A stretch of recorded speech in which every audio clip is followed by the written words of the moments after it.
Então, bom dia a todos. Vamos começar a visita do serviço. Então, agora aqui vou passar a palavra para o Dr. Daniel, que vai dar uma aula de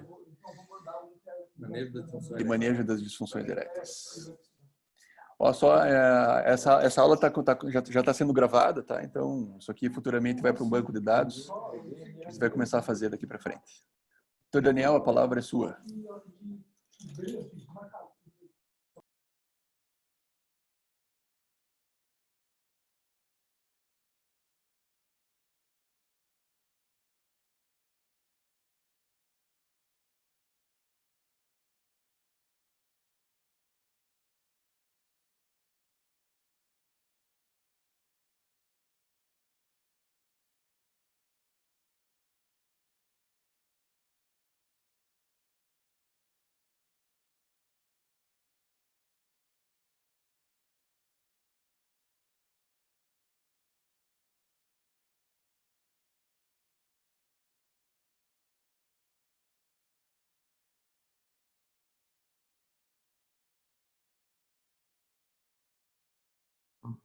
Estão me ouvindo agora? Sim, agora deu. Como é que tá o Tomaral, já que ele falou? O Dr. Luiz Sérgio perguntou como é que está, turma, não? Tô melhor, né? Tô já uma semana de quadro aí, mas ainda tenho um pouquinho de dor no corpo e cefaleia, mas assim, tosse quase não tive ontem. E então eu acho que dessa aí eu passei por essa aí, felizmente. Que bom, professor, que bom. Então vamos dar início então à 30ª visita geral da disciplina da urologia. Hoje, no dia 23/7/2020, a visita número 3005. Bom, a minha aula é sobre o manejo da disfunção erétil, baseado no guideline europeu, o item 5.9, do ano de 2020. Bom, a definição, então, é a incapacidade persistente de atingir ou manter uma ereção suficiente para permitir um desempenho sexual satisfatório do doente, né? A ereção, ela se desenvolve, né? Tem 3 eventos, são eventos neurais, eventos vasculares e eventos endócrinos, para ela ter uma ereção efetiva, baseada em dilatação arterial, relaxamento do músculo liso trabecular e ativação do mecanismo veno-oclusivo corporal. Bom, os fatores de risco são diversos, as doenças associadas também são diversas. Aqui eu coloquei o que tinha no guideline, coloquei em negrito algumas doenças mais prevalentes, né? Então, a depressão, procedimentos urológicos, diabetes, doença cardiovascular, síndrome metabólica, tabagismo, e entre outras doenças aí, hipertensão e tudo mais. Bom, aqui é só uma tabela, né, das condições associadas à disfunção erétil. Então, LUTS, HPB, cirurgia para HPB, RTU, prostatite crônica, entre outras. E ali ele dá até a porcentagem dos pacientes que são acometidos com disfunção erétil. Bom, então, sobre a fisiopatologia, uma tabela bem extensa, quase que não coube aí no slide. Pode ser vasculogênica, neurogênica, anatômica, hormonal, induzida por droga, psicogênica ou múltipla. Geralmente ela é múltipla mesmo e tem o quesito do psicológico do paciente juntamente com a demais alteração, demais doença de base desse doente, formando então essa disfunção erétil. Falando especificamente sobre a cirurgia pélvica oncológica, os pacientes pós-prostatectomia radical, 25 a 75% desenvolvem disfunção erétil. A recuperação da função erétil pós-operatória não assistida chega a 20 a 25%. A recuperação da função erétil pós-operatória ela pode demorar até 48 meses, e tem dados para isso. Mesmo com o aprimoramento da cirurgia robótica, cirurgia de preservação do feixe, não apresentou uma melhora significativa nos dados da disfunção erétil dos pacientes. A vigilância ativa, ela visa evitar também, além do procedimento cirúrgico, do dano à disfunção erétil no paciente, mas os pacientes, mesmo em vigilância ativa, eles podem se vincular, desenvolver uma disfunção erétil, ou por acometimento mesmo da doença, ou até mesmo um quadro psicológico de tudo isso que vem acometendo ele. Falando ainda da cirurgia pélvica oncológica, comparando entre as técnicas, os resultados são conflitantes, né? A cirurgia laparoscópica versus a robótica não tem diferença, né, estatística pelos estudos que ele demonstra no guideline. O que apresenta uma significância em um estudo foi que a recuperação da cirurgia robótica pós-procedimento é 2 vezes maior que na aberta. A radioterapia e a bracterapia, tem que lembrar que ela também pode fazer disfunção erétil. A radioterapia pode chegar de 26% a 55% de desenvolvimento de disfunção erétil em 60 meses. A HIFU, a crioterapia, a terapia fotodinâmica com radiação focal por bracterapia ou CyberKnife, tem uma menor chance de disfunção erétil, mas eles têm poucos estudos na literatura demonstrando os resultados reais oncológicos e também mesmo da disfunção erétil. Bom, aqui só um sumário de evidências, né, que ele coloca, que o paciente que, num primeiro momento, ele tem que mudar os estilos de vida, né, um exercício, ele vai melhorar esse padrão erétil dele, então é 1B. A disfunção erétil é comum após a prostatectomia radical, né, e é inerente ao tipo da cirurgia que você está realizando. A radioterapia e bracterapia também podem fazer essa disfunção. E na HIFU e na crioterapia, essa disfunção é mais incomum. Bom, falando sobre o sistema cardiovascular, pacientes com disfunção erétil têm alta prevalência de doença cardiovascular. A disfunção erétil ela eleva o risco de doença cardiovascular, doença arterial coronariana e derrame no paciente. A disfunção erétil eleva o risco de Framingham para doença cardiovascular. E o consenso de Princeton, os pacientes com disfunção erétil foram estratificados em 3 categorias de risco cardiovascular. Ali embaixo estão as 3 categorias, né? Um baixo risco, o risco intermediário e um risco elevado, né, desses pacientes.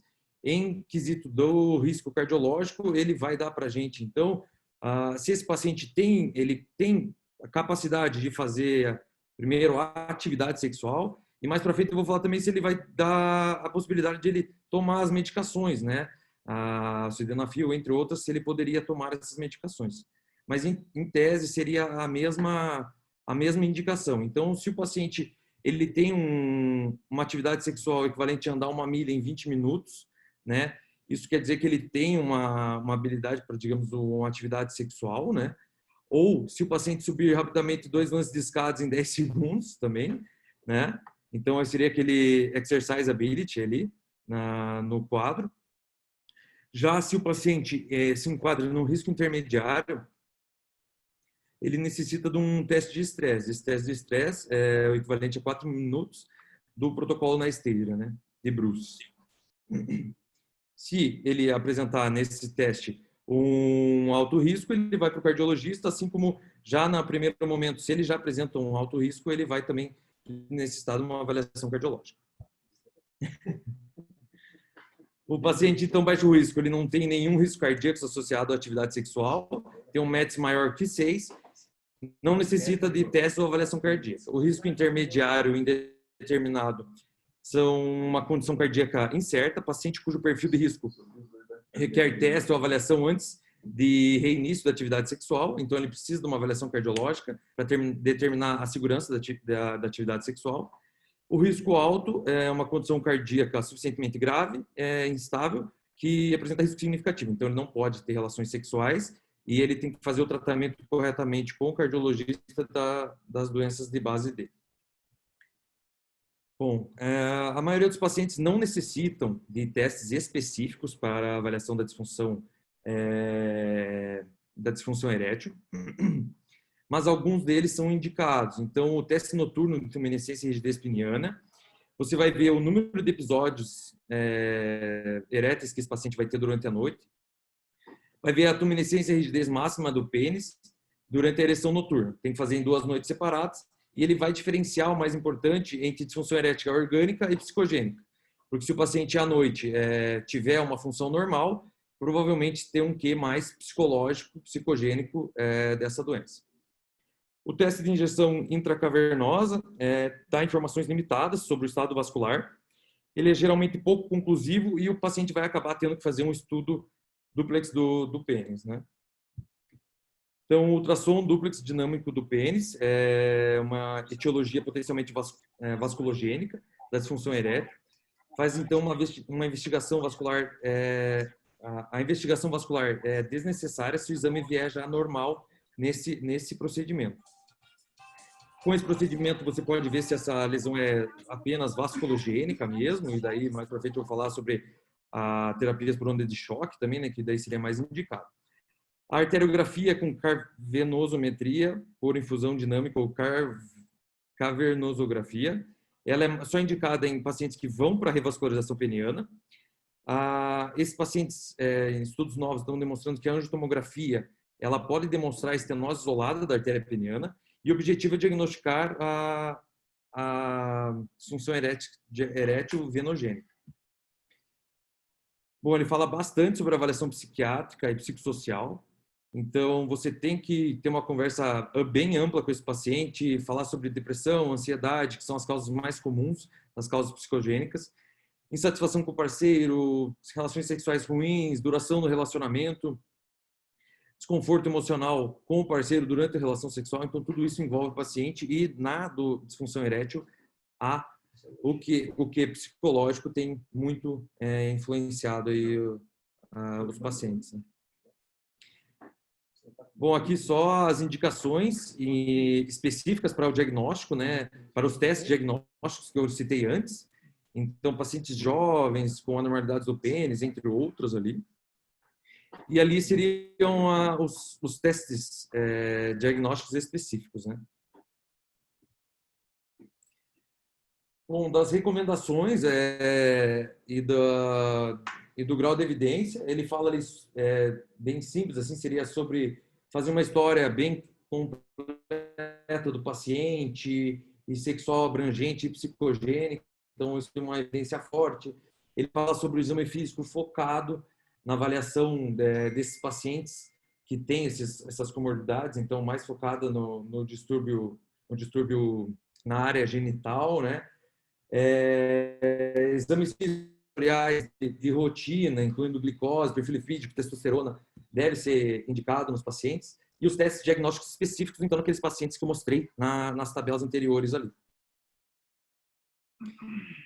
Bom, o tratamento, então, em primeiro lugar, você tem que fazer uma educação desse paciente, conversar bem, como eu falei, ter uma anamnese bem ampla, ver o quadro psicológico dele, discutir as expectativas, as necessidades que o paciente tem junto com o parceiro. As opções de tratamento dele, anteriormente era descrito como em 3 níveis, né? Hoje tem um novo painel para isso, e sempre tem que lembrar que os hábitos de vida e controle das doenças primárias desses pacientes têm que ser tratados previamente ao tratamento medicamentoso ou entre outros, né? Bom, então aqui é só o quadro, né, que ele descreve, então faz uma anamnese bem complexa do paciente, vê o estilo de vida, tenta mudar o estilo de vida desse paciente, mais atividade física, parar com hábitos como o tabagismo, entre outros.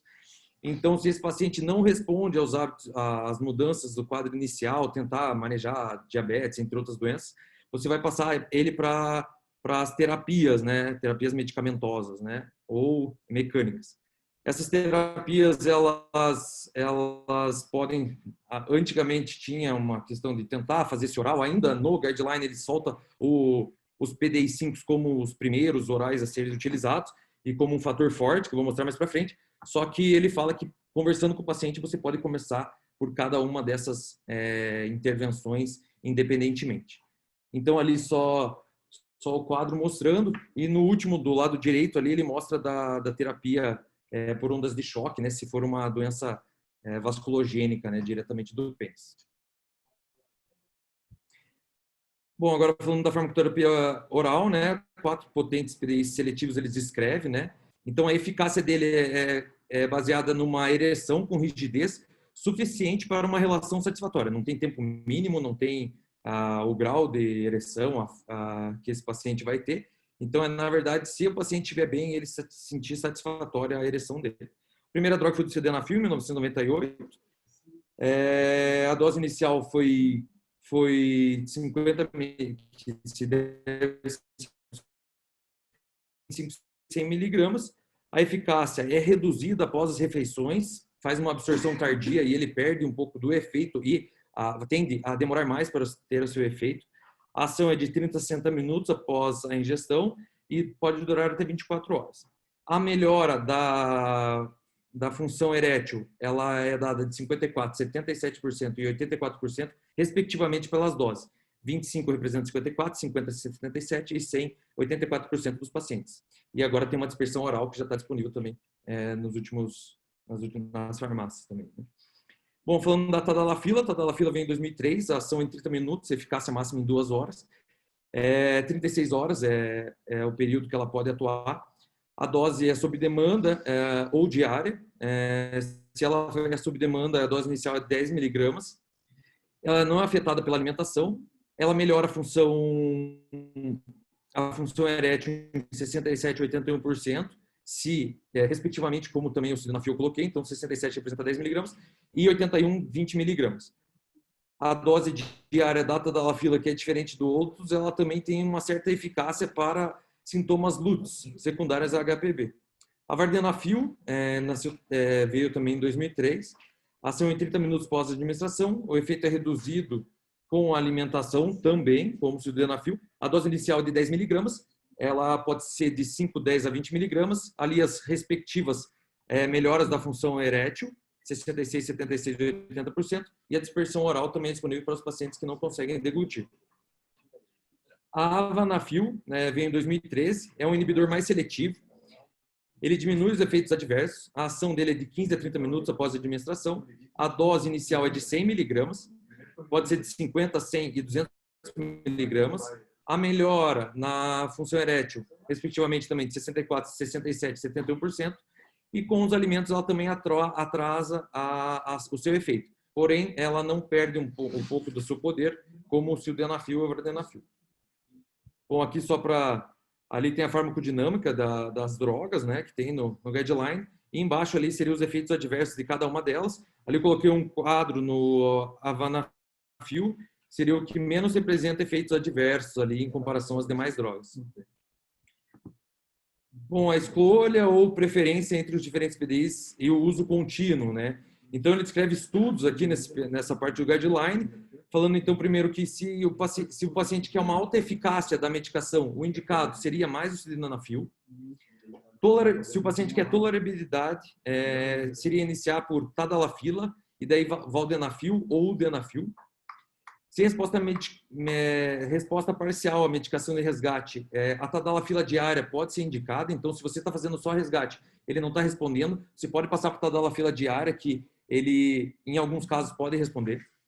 A Tadalafila diária mais sildenafil de resgate, ela não tem análise de segurança quanto a isso, mas opiniões de especialistas e o próprio guideline traz como uma opção que não tem a devida evidência ainda, porém tem muitos relatos de ser benéfico, né? O uso contínuo, né, tem estudos demonstrando que a Tadalafila pode evitar as alterações estruturais intracavernosas, né? Isso em animais, ainda não tem estudos em humanos. Bom, a segurança, né, dos PDIs, né? A segurança cardiovascular, todos os 4 que eu demonstrei anteriormente não apresentam aumento nas taxas de infarto do miocárdio. O uso crônico ou sob demanda é bem tolerado e a segurança é semelhante. Se o paciente tem doença cardiovascular ou naquelas com alto risco cardiovascular, ele precisa de especialista. Então, ele entra também como o risco intermediário e com o exame de estresse alterado. Ou o risco alto, ele entra como necessita de uma avaliação cardiológica para fazer uso da medicação. A contraindicação para o uso concomitante com nitratos dessas medicações é uma contraindicação absoluta do uso dos PDIs, faz queda imprevisível da APA e esse paciente precisa de monitoramento até o término da ação da medicação. Então, digamos, o sildenafil tem uma ação de 24 horas, ele necessitaria ficar acompanhado por 24 horas aí, idealmente, para ver se não vai ter o risco dessas quedas de pressão. Cuidados tem que ter também com medicações hipertensivas, né? Geralmente não tem uma repercussão hemodinâmica tão evidente, então vai ter só umas pequenas reduções na pressão arterial. Interações com alfa-bloqueadores também ele descreve. Todos os PDIs eles podem gerar hipotensão ortostáticas com os alfa-bloqueadores. Tem que usar com cautela a doxazosina, com finasterida. Ele fala que com tadalafila a doxazosina não deve ser usada, com vardenafila também. Então, assim, a doxazosina, se o paciente está usando essas medicações, talvez não seja a melhor droga. Ele fala para passar para a tansulosina, que seria mais indicado e evitaria um pouco esse quadro de hipotensão ortostática. Ele fala que todas as medicações alfa-bloqueadores, se o paciente está tomando há um certo período, ele já está mais acostumado, então ele pode tentar tomar os PDIs, mas com dose geralmente mais baixa, para evitar esse quadro de hipotensão ortostática. Exceto a doxazosina, que a doxazosina, por exemplo, com tadalafila, ela realmente não é indicada, é contraindicada.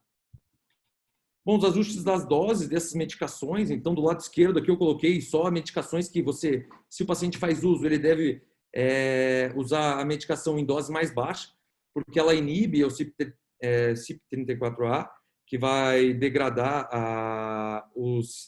essas medicações. E do lado direito, as medicações que, se o paciente faz uso, ele deve usar a medicação em doses mais altas, porque ela acelera a degradação da própria medicação. Bom, o manejo, então, dos pacientes não respondedores, né? As duas razões principais é o uso incorreto ou a falta de eficácia da própria medicação. A falta de eficácia, ela só é dada se o paciente fez uso de 6 vezes ao menos. Você só pode dizer que a medicação não está fazendo efeito se for 6 vezes. E a medicação tem que ser licenciada, porque essas medicações, a própria guideline traz que elas são muitas vezes falsificadas, né? O uso incorreto entre essas medicações. Muitas vezes o paciente não tem o estímulo sexual, então ele acha que vai tomar a medicação e ele vai ter a ereção. Ele precisa da indução, da estimulação sexual, ele não induz a ereção, ele vai fazer essa ereção ser mais efetiva, né? Então, a dose também tem que ser adequada, o tempo tem que ser adequado com aqueles períodos que ele demora para fazer efeito, lembrando do tempo de início de ação e também que aquelas medicações ali embaixo elas têm um retardo se tiver refeição pesada ou gordurosa, né? Estratégias clínicas em pacientes corretamente utilizando esse tipo de medicação. As metas têm que ser individualizadas para restaurar a satisfação sexual. Se o paciente tem hipogonadismo, você vai poder fazer reposição de testosterona se ele apresentar mesmo testosterona baixa. A modificação dos fatores de risco, né, como sempre tem que ser realizada. Se o paciente tem disfunção erétil grave, então você pode combinar a dose diária da tadalafila com o de curta, como eu falei anteriormente, que não tem nenhum aumento significativo nos termos de efeitos colaterais, mas faltam ainda dados, né, e tem que ser usado com cautela, então, essa medicação. E se tiver falha do tratamento, a terapia de injeção intracavernosa ou uso de dispositivo de ereção a vácuo pode ser indicado. Bom, agora falando sobre o alprostadil tópico ou o intrauretral. É um agente vasoativo via tópico creme no meato uretral. É o Vitorstatin, de 300 microgramas. Melhora a função erétil com dados limitados. Os efeitos adversos deles são apenas eritema e dor ali na glande do pênis. Essa medicação ela pode ser usada também via intrauretral, do alprostadil. Seria o MUSE, a dose inicial é com 500. A ereção suficiente nesses pacientes chega a 30% a 65%. Os efeitos adversos podem chegar a dor, uretrite, até cistite em alguns quadros. Priapismo também, mas bem baixo. E é uma alternativa essas duas drogas, as injeções, né, que o paciente, antes do paciente realizar as injeções, porém ela é menos eficiente, porém menos evasiva, né? Bom, a terapia de onda de choque, ela é indicada para disfunção erétil vasculogênica. É o único tratamento comercializado que pode oferecer uma cura nesse paciente. Necessita de uma maior clareza na definição dos protocolos. Então, os protocolos não têm a frequência que tem que ser feita, não tem a potência que essa máquina tem que ser ligada, a frequência que ela tem que ser ligada mesmo, o tempo de duração da sessão e quantas vezes ela deve ser feita. Então, nos estudos, apresentam melhora da função erétil, mesmo em quadros graves, né? Então, aconselhamento e terapia psicossocial sempre tem que ser feita. A terapia psicossocial pode ser utilizada isoladamente ou com outra abordagem terapêutica. O acompanhamento tem que ser contínuo, com terapia cognitiva e comportamental. E a identificação também dos gatilhos, né, que os pacientes têm que desenvolvem essa disfunção erétil, né? E a reestruturação cognitiva dele para melhorar esse quadro. Bom, o tratamento hormonal tem que ser visto juntamente com o endocrinologista. A deficiência de testosterona ela pode ser primária ou secundária. A reposição de testosterona ela é indicada em pacientes que têm níveis baixos de testosterona ou um pouco abaixo do normal, que estão insatisfeitos com o seu quadro sexual e com disfunção erétil, né? O dispositivo de ereção a vácuo, ele faz um engurgitamento passivo dos corpos cavernosos, mais um anel constritor. Ele faz ereções satisfatórias em 90% dos quadros. E a taxa de satisfação dos pacientes é de 27% a 94%. Efeitos adversos são dor, incapacidade ejacular, petecas, hematomas. Contraindicação seriam distúrbios hemorrágicos ou terapia anticoagulante. E esses pacientes em efeitos adversos mais graves, se ele permanecer com o anel constritor por muito tempo, ele pode fazer até necrose de pele e de glande. Bom, a terapia de injeções intracavernosas seria o alprostadil, né, o Carvejet. A taxa de sucesso dele é de 85%, a satisfação relatada de 87% a 93%. Deve ser treinado no consultório. O paciente pode apresentar dor no pênis, ereções indesejadas, o priapismo e a fimose. Se o paciente apresentar fibrose da túnica, sugere início precoce de uma doença de peronia, ele deve parar a medicação. O paciente pode apresentar hipotensão leve se a dose estiver muito alta e é contraindicado em pacientes com risco de priapismo e distúrbios hemorrágicos. Bom, agora falando da terapia combinada, então a papaverina foi a primeira medicação usada, né, intracavernosa, e agora ela é usada de forma combinada porque monoterapia ela tem alta incidência de efeitos colaterais. A fentolamida é usada como uma terapia combinada também, porque ela produz uma resposta erétil ruim isoladamente. O bimix seria a papaverina mais a fentolamida, né? O trimix seria a papaverina, fentolamida e alprostadil. Ele é amplamente utilizado, mas ele não é licenciado para disfunção erétil. A eficácia atinge até 92%. Tem menor incidência de dor no pênis, mas tem mais risco de fibrose, de 5% a 10%. O Ivicorp, baseado no hipopeptídeo intestinal vasoativo VIP, mais fentolamida, é eficaz em 80% dos casos. Ele é licenciado em países da Escandinávia, mas aqui não é tão difundido. 5% a 10% dos pacientes que usam as injeções intracavernosas combinadas não respondem a esse tratamento. Ele refere que desses 5% a 10%, se utilizar sildenafil em conjunto, 31% vão apresentar melhor, porém os outros 69% não vão apresentar melhor mesmo com a terapia intracavernosa tripla, mas sildenafil oral. Bom, aqui só coloquei o Trimix, ali é um quadro que ele apresenta no guideline. Ele dá a dosagem, a eficácia e os efeitos adversos de cada droga. Bom, falando sobre a disfunção erétil pós-prostatectomia, o uso dos PDI5 precoces melhora a função erétil. Ele refere que parece ter um impacto no tempo de recuperação natural da potência. Então, seria uma potência mais precoce, mas não tem dados significativos para dar uma evidência disso. O sildenafil pós a prostatectomia radical tem uma eficácia de 35% a 75% nos pacientes que você tenta a preservação do feixe e de 0% a 15% que você não tem essa abordagem. Refere também que o sildenafil em altas doses pode fazer uma preservação do músculo dentro dos corpos cavernosos.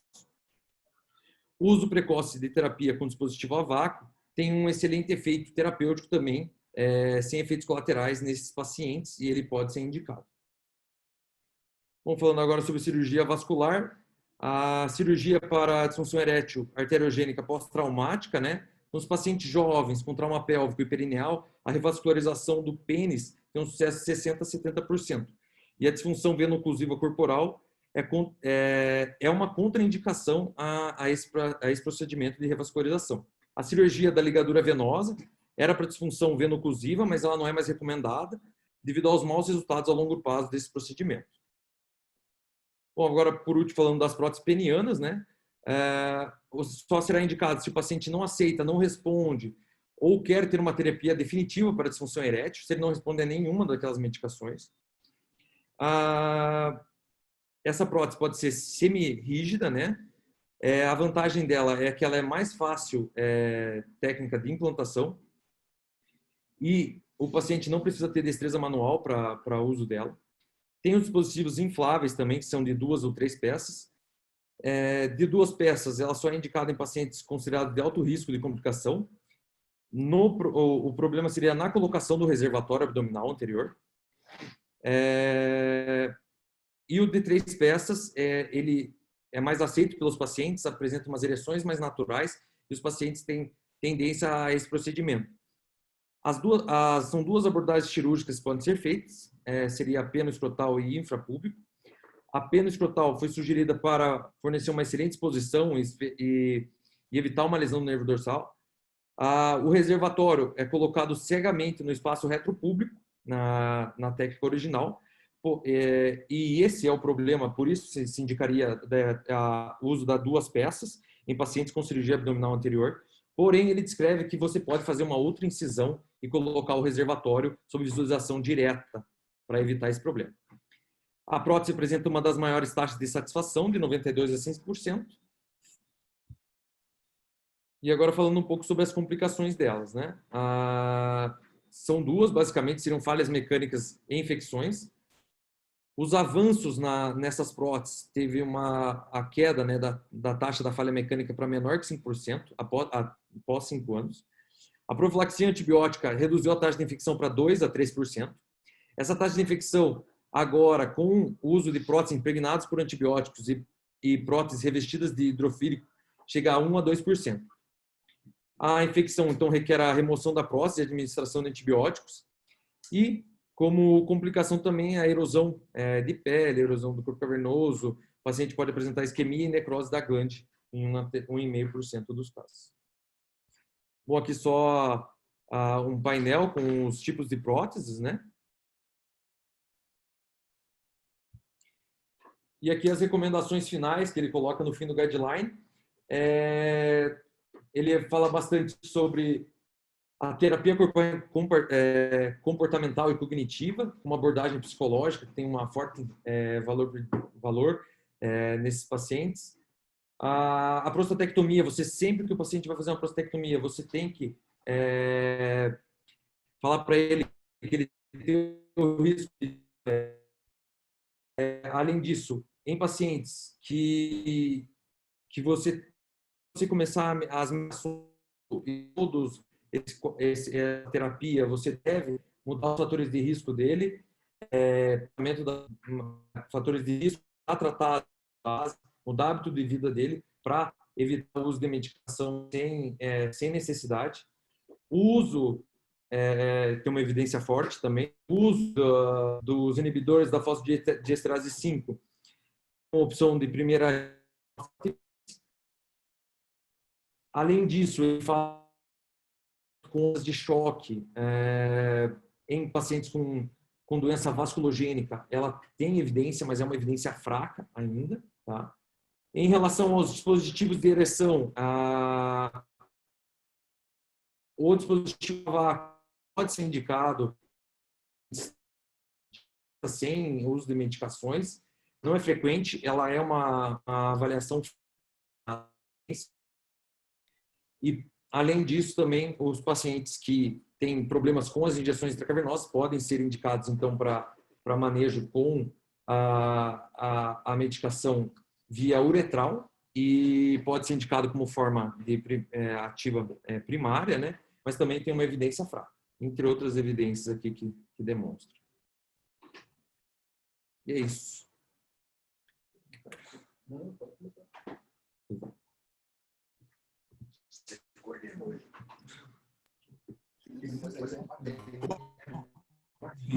Em primeiro lugar aí, estão me ouvindo?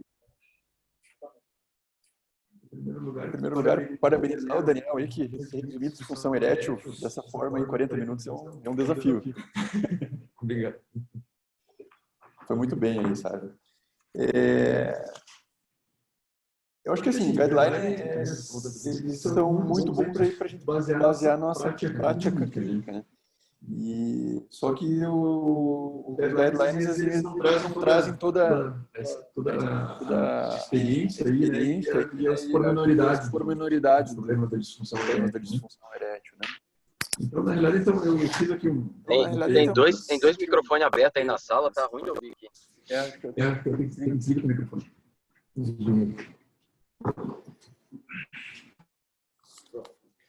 Eu acho que agora melhorou, né? Eu não fico repetindo, né?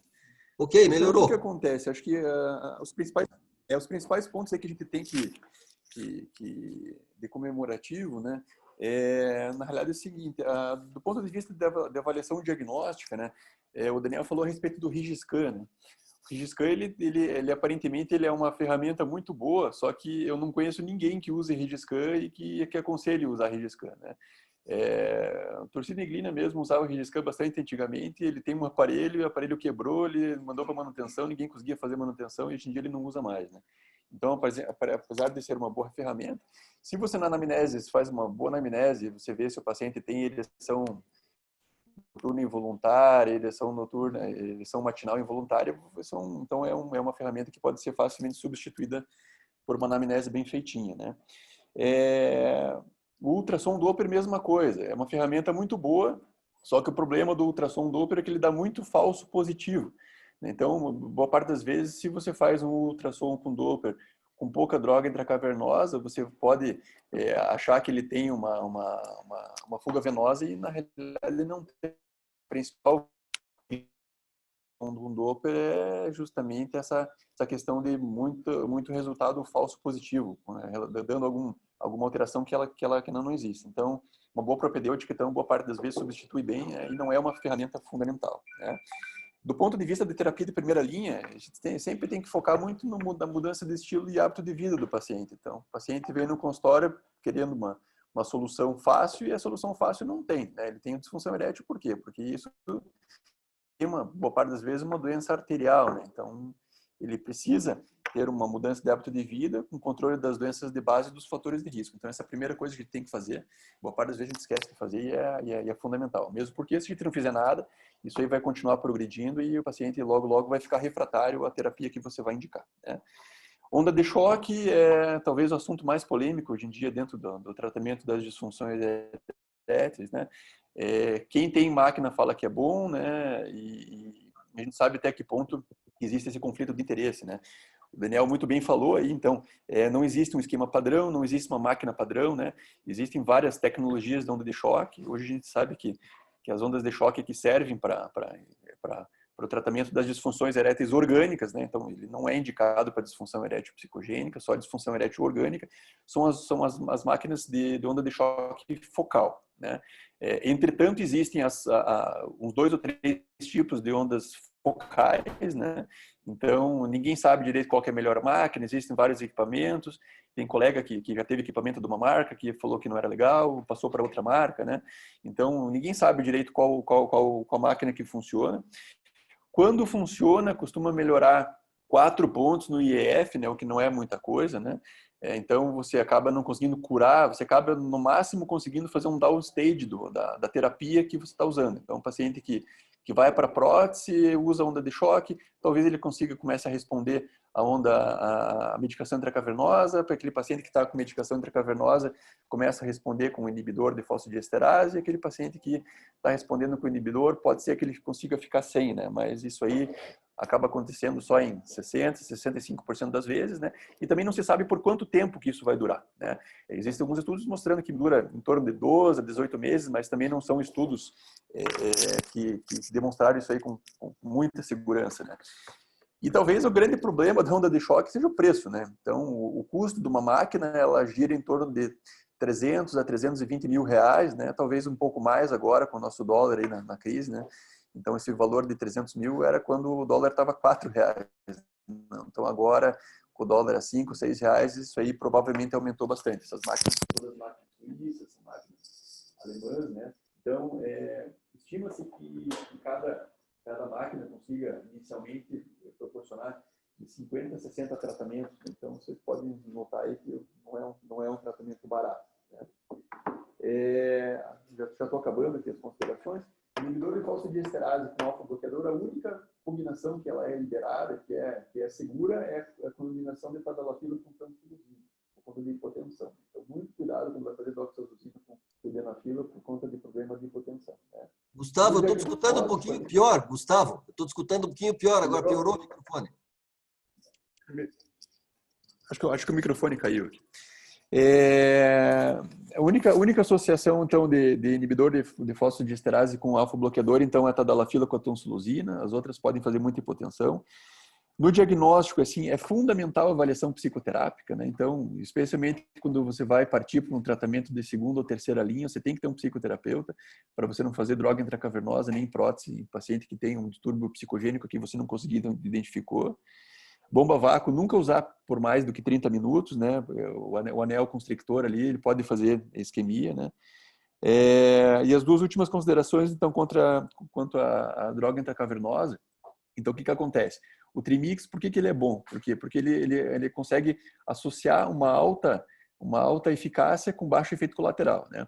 A papaverina isolada, ela é uma medicação bastante eficiente, só que tem um alto risco de priapismo, faz muita fibrose e o paciente fica refratário à medicação muito mais rápido, né? Então ele vai começar a fazer papaverina e logo ele vai começar a não responder mais à papaverina. Em contrapartida, a prostaglandina é uma medicação boa, só que ela provoca muita dor na aplicação, especialmente nos pacientes pós-prostatectomia radical. Então, a fentolamina, ela não é uma droga que como monoterapia seja eficaz, então não tem indicação. Então, talvez o Trimix seja a melhor associação, né? E acabando aqui, falando um pouco de reabilitação pós-prostatectomia, a grande chave da reabilitação, o que é? Começar cedo, né? Então, não esperar o paciente 2, 3, 4 meses. Eu já tive paciente com 5, 6 meses de pós-operatório que já estava com o pênis totalmente atrofiado e fibrosado. Então, quanto antes você conseguir mobilizar esse pênis, menos problema esse pênis ele vai ter para, se o nervo recuperar mais lá para frente, para poder recuperar. Então, essas são as considerações que eu achei que foram pertinentes, né? Eu vi que o Rui também está aí o Rui está junto. O Rui também tem bastante experiência nessa parte de andrologia. Eu queria saber se ele tem alguma outra coisa que comentar que eu acabei não comentando. Só, o Gustavo falou quase tudo, mas em relação à reabilitação, tem alguns pontos aí que os residentes saberem até. A medicação oral, ela depende da óxido nítrico sintetase neuronal. Então, no pós-operatório precoce, mesmo quando você preserva os nervos na prostatectomia, na cistectomia, esse paciente muito dificilmente responde à medicação oral. Então, é até para tratar a expectativa do paciente. Só que os inibidores de fosfodiesterase, eles são anti-inflamatórios. E em teoria, eles podem diminuir o risco de fibrose pela hipóxia dos corpos cavernosos. Por isso que é recomendado o uso do inibidor de fosfodiesterase, mesmo quando o paciente não está respondendo e que vai para injeção, por exemplo. E aí vou comentar alguma coisa sobre prótese, que é um negócio que eu gosto, aí, a cirurgia que eu gosto bastante. Você pegar, e aí o guideline fica meio comprometido, a prótese maleável nos Estados Unidos é exceção. Lá a regra é a prótese inflável de 3 volumes, que sem dúvida alguma é uma prótese bem melhor. Aqui no Brasil a gente tem a limitação do preço, né? A gente não consegue fazer a prótese de 3 volumes nesse volume. No Brasil e nos países menos desenvolvidos ou com sistema de saúde com menos dinheiro. E o principal na hora de você indicar a prótese é você tratar a expectativa do paciente. Tem uma fórmula que eu vi em gestão, mas que para prótese se aplica muito bem, que a satisfação é diretamente relacionada ao resultado e inversamente relacionada à expectativa. Se o paciente tiver uma expectativa irreal em relação à cirurgia, e aí a prótese a gente está tratando basicamente de satisfação, o risco dele ficar insatisfeito mesmo com um bom resultado é muito grande. O Gustavo deve ter paciente no consultório que colocou prótese tem colegas aí que colocam prótese meio indiscriminadamente, assim, e você chega lá, a cirurgia tá ótima, tá tudo certo, e o cara tá com disfunção erétil mesmo com prótese. Então, esse é um cuidado muito grande que você tem que ter. Em relação à cirurgia em si, a grande complicação é a infecção e os fatores que diminuem o risco da infecção, principalmente, são o preparo do paciente. Então, o paciente está com hemoglobina glicada bem controlada, principalmente. O revestimento das próteses e o tempo cirúrgico. Estudos mostraram que antibiótico do pós-operatório, a gente faz antibióticos 5, 7, 10 dias no pós-operatório. Tem um estudo, até um estudo controlado, um estudo randomizado, que não mostrou diferença do risco de infecção. E o fator que mais tem impacto, aparentemente, é o tempo cirúrgico. Então, e aí acaba sendo relacionado à experiência do cirurgião, né? O cara faz uma cirurgia de prótese muito longa, isso aumenta significativamente o risco de infecção, que é a questão mais catastrófica da cirurgia de implante. E aí a prótese de 3 volumes, a gente tem o problema do custo, acaba tendo pouco e não tem muita gente com muita experiência. E aí o fabricante acaba botando a prótese mais cara ainda no Brasil para suprir esse risco das complicações de estar sendo feito por cirurgião com pouca experiência. Mas se a gente, uma vez eu escutei na reunião aí o pessoal, alguém falando que, se eu fosse colocar, eu colocava uma prótese maleável. Olha, não tem nem comparação o resultado de uma prótese maleável com a prótese inflável. A inflável é muito melhor. É tipo comparar um Uno com uma Ferrari. Os dois te levam para o mesmo lugar, mas como vão te levar é bem diferente. E fora isso, parabéns para o Daniel, aí que ficou boa a apresentação.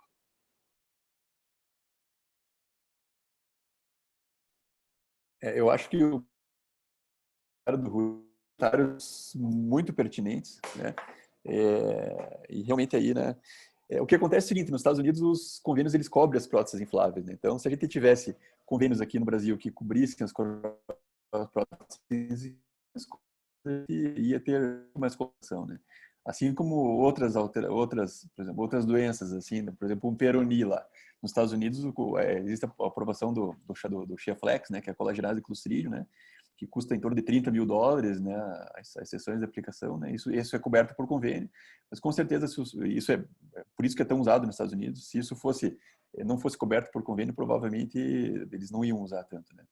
Então as próteses maleáveis acabam sendo usadas mais no Brasil, por quê? Porque essas próteses acabam sendo cobertas pelo convênio, né? E dessa forma conseguem ser utilizadas, né? E não é à toa que se for pegar as grandes séries, aí o índice de satisfação com prótese maleável, né? Assim como o Rui falou, é inferior com prótese inflável. A satisfação de prótese maleável gira em torno de 70%, 75%. Já a prótese inflável gira em torno de 93%, né? E aí, realmente, isso que falou é bastante importante você dar uma coibida nas expectativas dos pacientes, né, antes de implantar uma prótese. Mesmo porque a prótese ela não é uma ereção natural, né? Então, por exemplo, a ereção com prótese é uma ereção, o paciente fica com uma glande fria, né? Então, existem alguns estudos que dizem que as mulheres assim acabam achando que é uma ereção um pouco mais gelada e isso gera uma insatisfação. Então, não é uma e existe o aspecto psicológico, né? Geralmente o homem associa uma ereção, então quando ele tem uma ereção, ele associa aquilo como um estímulo sexual, né? Então você não ter um estímulo sexual, você ter uma ereção mecânica, isso pode inclusive afetar a parte psicológica do paciente, né? Então mais ou menos isso aí que eu tinha para falar. Não sei se alguém tem alguma dúvida, doutor Manuel. Doutor Manuel, a gente interrompeu a cadeia, geralmente ele que começa fazendo os comentários. Então, mais baixinho fala primeiro. Geralmente o mais baixinho começa primeiro, mas dessa vez o mais baixinho ficou para o terceiro. O que o senhor eu tem que comentar, doutor Manuel? O senhor que tem bastante experiência. Não, eu não tenho bastante experiência, mas a gente está aí faz tempo, né? Então, primeiro ficou bem bacana a exposição, e a tua também, a do Rui. E o Rui falou de mim porque eu sou a pessoa que fala isso. Se eu fosse pôr uma prótese em mim, eu acho que eu poria essa semi-rígida. Mas quem sabe eu não tenho a experiência com essa outra, Rui. É que eu me preocupa muito essa questão da revisão, daqueles caninhos, e você tem que provocar, tem que fazer, botar pressão naquilo para pressionar o escroto. Então, isso tudo me preocupa. Eu acho assim, mas é que eu também, quem sabe, não tenho experiência. Eu berrendo a você, Professor, eu acho que você tem razão. eu acho que a prótese, aí não vai se alongar muito. Gustavo sabe também. Você tem a taxa de revisão em 10, 15 anos da inflável. Mas a maleável, depois também de 10 anos, 7, 8 anos, o paciente começa a ficar mais insatisfeito. A prótese inflável, por ela manter uma pressão contínua no corpo cavernoso, na túnica alpugínea, o pênis vai ficando mais flácido. Um exemplo que eu dou é quando de mulher que bota prótese mamária. No começo fica lá durão, firme, e aos poucos vai ficando molinho. A prótese maleável, ela tem o mesmo efeito. No começo a rigidez é muito boa porque ele está muito justinho na túnica alpugínea. Depois de um tempo, essa túnica vai laceando e o pênis vai ficando bambo, vai ficando mais mole e a satisfação vai diminuindo gradualmente. Quando você substitui uma prótese maleável, 6 meses, 1 ano depois que você colocou a primeira, você já coloca 1 centímetro, 1,5 centímetros de extensor a mais nessa segunda cirurgia. Então, essa questão da revisão, eu acho que é melhor ficar 10, 15 anos satisfeito e trocar, do que ficar 6, 7 anos satisfeito só e depois ficar o resto mais insatisfeito. Eu concordo com você, você tem experiência e você me convenceu hoje. Obrigado.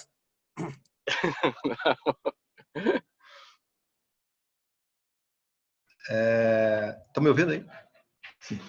O que eu gostaria de falar é assim, eu acho que uma frase que está bem colocada nessa revisão que ele fez, Daniel fez, as necessidades do paciente e as expectativas do paciente. Quando a gente fala em necessidade do paciente de ter uma atividade sexual, isso também é relativo, né? Um exemplo, essa semana mesmo eu vi um paciente que está em quarentena, ele é viúvo, está sozinho em casa e ele quer ter uma atividade sexual. Bom, ele não quer entrar em contato com ninguém, o que fica difícil. Então, qual é a necessidade dele? Aí você pergunta para um homem de 70 e poucos anos qual é a expectativa, qual é a necessidade que ele tem, né, disso. E às vezes essa necessidade é grande. Ele tem vontade de se masturbar, ele tem um desejo, enfim, né? Sabe Deus o quê? Mas de qualquer forma o cara está sozinho em casa e isolado e não tem parceira, né? A outra é a expectativa, que é uma coisa muito falha que a gente acaba não dando tempo numa consulta médica e saber o que o paciente espera do tratamento. Porque muitos têm uma atividade por mês, uma cada 2 meses, e para ele aquilo está bom. E a outra, o cara que tem 2, 3 atividades por semana, né? Então, eu acho assim, você fazer uma medicação oral de uso contínuo, como um tadalafila diário, para um cara que tem uma relação uma vez por mês, já não cabe. Para 15 dias, já teoricamente não cabe. Eu não vejo essa, a não ser os pacientes de pós-radical, que você vai ter um benefício a longo prazo nisso. Mas os pacientes que têm aquela atividade lá, o cara está casado há 30 anos, que eu... O cara já não tem mais aquela coisa toda de atividade sexual. O cara você vai perguntar, mas quantas vezes você tem? Uma vez por mês, uma vez cada 15 dias, 20 dias. E para ele, tá legal. Para a mulher também, às vezes, né? Então, a expectativa disso é importante você saber. Mesma coisa, uma prótese. Você vai indicar uma prótese para um cara que tem uma relação por mês. Às vezes, isso pode ser. Tem que ver a idade dele, se ele for um cara jovem, né? Mas eu acho que a gente falta conversar com o paciente. Isso exige tempo, exige você saber exatamente... Porque é muito fácil você receitar um tadalafila lá, um Cialis, um Viagra ou qualquer coisa do gênero. E para se livrar de um paciente, você vai ver que é meio assim, a história dele é outra. Você tem que entrar um pouco na intimidade do paciente para saber como é que é a vida, a qualidade de vida que ele tem, enfim, né? Acho que esse dado de história clínica é um dado muito importante para você definir, principalmente com relação a terapias mais invasivas, como a prótese, né? Você indicar uma prótese é o fim de linha, na minha opinião, não é isso? Sim. É fim de linha. Quando você vai indicar uma prótese, é que você já esgotou todos os outros recursos possíveis para tratar aquela doença. E às vezes é isso que o Rui Mário acabou de comentar, às vezes os pacientes esperam muito de uma prótese, acham que aquilo vai ser o máximo e depois você não tem mais volta naquilo, né? A não ser colocar uma outra prótese, enfim, aí as coisas vão aumentando o preço, custos e morbidade também. Então é só isso que eu queria falar, eu acho que foi bem colocada essa frase de o que o paciente espera e o que ele necessita. Isso são coisas importantes que eu queria observar aí.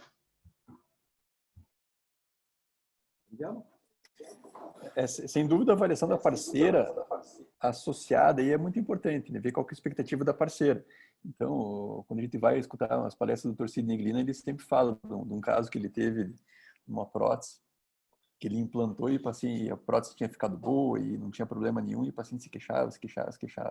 Até que um dia que veio a esposa junto, e a esposa falou que não importava como que a prótese tinha ficado boa, mas ela falou que ela não estava mais afeita aos relacionamentos, né? E aí não importava o que ele fizesse de diferente, que ela ia continuar dizendo que não estava legal, né? Então é bastante interessante você sempre principalmente quando você vai partir para um tratamento mais definitivo como um implante peniano, você ter a decisão em conjunto com a parceria do paciente, né? Então tá bom, acho que podemos seguir.